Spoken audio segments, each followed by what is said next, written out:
Joining me now for more on who's behind the business of fear-mongering, author of Republican Gomorrah, Inside the Movement That Shattered the Party, Max Blumenthal. So Max, even though we've kind of heard about Islamophobia recently, it seems like, especially when you think of the Cordoba house in New York, you claim that this is a movement that's kind of been gaining ground for years.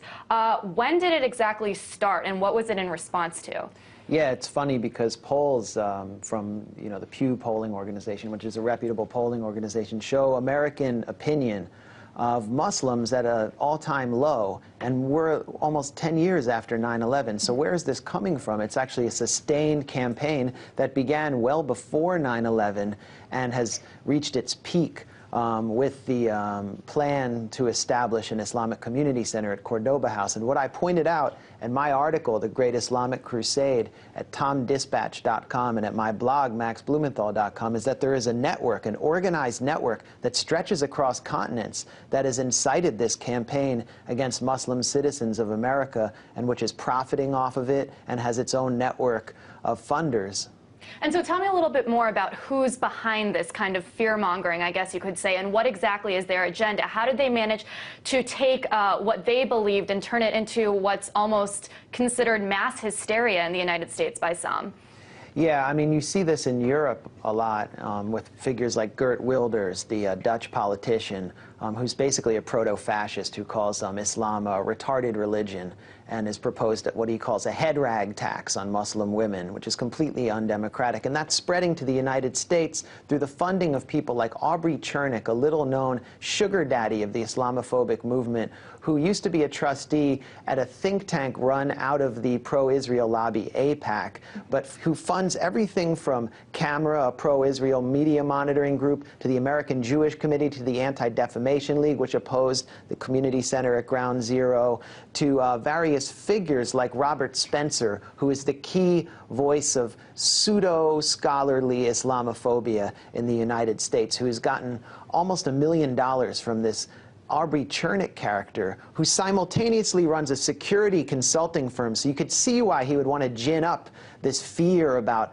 American Muslims, because that he can leverage that into profits for his security consulting firm, which is designed to consult for law enforcement agencies on terrorism or the imagined threat of it. And how did the media pick up on all this hype? We saw in Marina's story, it seems like a perfect storyline for all these mainstream media channels. You know, there's an easy villain, you can use all your dramatic graphics and dramatic music. Are there ties between these the pro-Israeli lobby and the media? Well, I mean, this did start out of the pro-Israeli lobbies, I pointed out in my piece, and it wasn't necessarily about Muslims. It was about the fear of pro-Palestinian organizing on campus. So the major pro-Israel groups started a group called the David Project to do media on this topic. Then simultaneously, the David Project moved into Boston in 2004, where plans were in the works to build an Islamic community center very similar to the one being built at Ground Zero that caused all these rallies and all this hatred.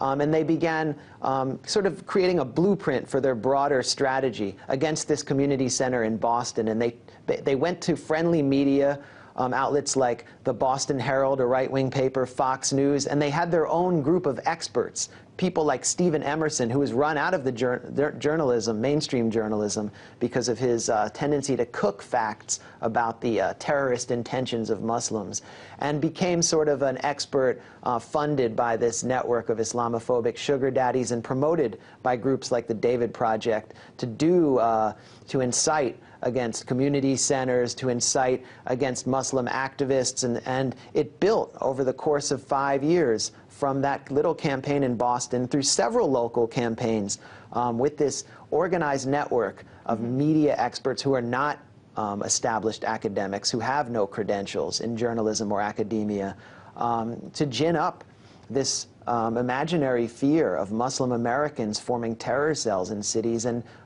being determined to implant Sharia law in our justice system, which is ridiculous. And, you know, beyond the media, it seems like even politicians have kind of jumped on this Islamophobic bandwagon. We had people like Sarah Palin, who was tweeting about the Cordova House. Newt Gingrich also said, you know, a couple controversial quotes about it. We even have a United States Attorney General Eric Holder talking about it. I believe we have a soundbite. If we could take a listen to that. The threat has changed from simply worrying about foreigners coming here to worrying about people in the United States, American citizens, raised here, born here. You didn't worry about this even 2 years ago. So how did these people get all of these politicians or even the government to start taking notice of their campaign? And what do you think? Yeah, mainly Republican politicians have figured out that this is a pretty good wedge issue. It's a good hot button issue. I mean, you can't talk about, you can't be anti-Semitic towards Jews in the United States. You can't be racist towards black people, at least openly.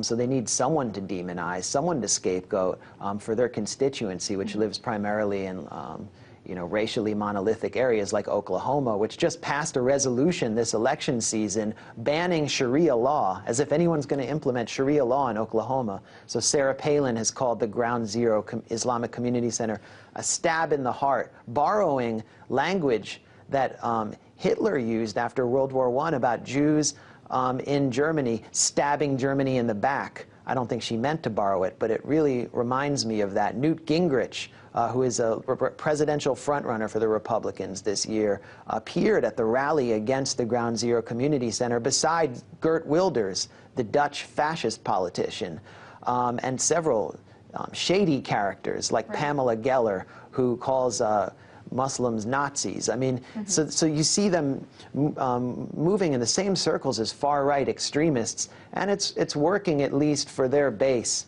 in scapegoating a group of Americans. Yeah, really quickly, how come Americans are buying into this? There's so much going on in this country right now. We have people living off food stamps. There's such high unemployment.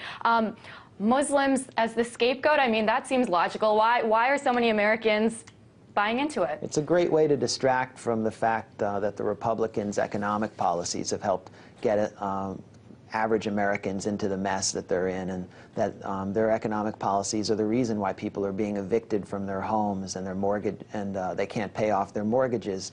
And we saw this strategy in the 1950s in the Deep South to prevent poor whites and poor African Americans from getting together and forming a coalition against the Southern oligarchs by scaring poor whites about poor blacks being, Martin Luther King being a communist, and so on. So this is just a continuation of the scare tactics we've been seeing for a long time, but it's time to show that it's part of an organized network and not actually a reflection of reality. It's really interesting to take a look back at sort of how this campaign started. Max Blumenthal, thanks so much for your analysis. Thanks for having me.